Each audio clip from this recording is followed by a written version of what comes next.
cəmayət. Şəhid dostuma yazmışam rəvayət. İftixarla söyləyirəm adını, vətən üçün edibdir imdadını. Mərd yenilməz igid Abbasov Elşən, unudulmaz şəhid Abbasov Elşən. Torpağın uğrunda tapşırıb canın, fəxridir vətənimiz Azərbaycanın. Ruhu şad olsun, uca qəhrəmandır, düşmən önündə qorxmadan dayandım. Tərtərin şərafəti iftixarı, Poladlı kəndidir doğma diyarı.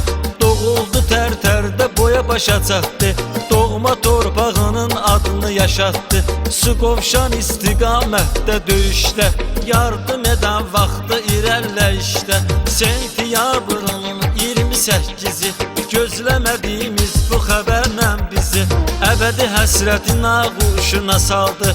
İgid qəhrəman kimi yadda qaldı, özü şəhid oldu, qazandı şəhadət. Ailəsin bizə eylədi əmanət, Həsəndir, Hüseyndir övladları, onların imam adıdır adları. Məşədi sağlığında ziyarət etdi, tək olan Allaha ibadət etdi. Qəlbi eşq idi, yolu haqq yoluydu, əhli beyit sevgisiyle doluydu. Bağlı insan idi sözə sənnətə, hörmət ilə tanınmışdı cəmiyyətə.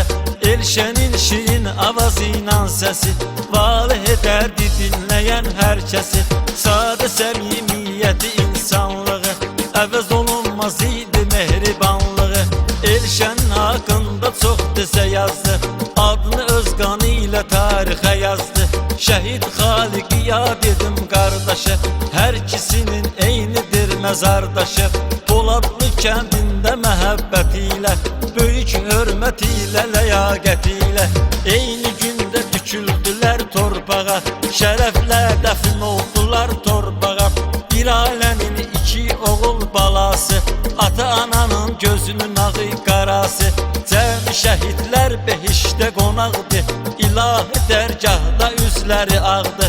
Şəhidlərimizin ucadır məqamı, hamısına olsun Allahın salamı. Şəhidlərimizin ucadır məqamı, hamısına olsun Allahın salamı.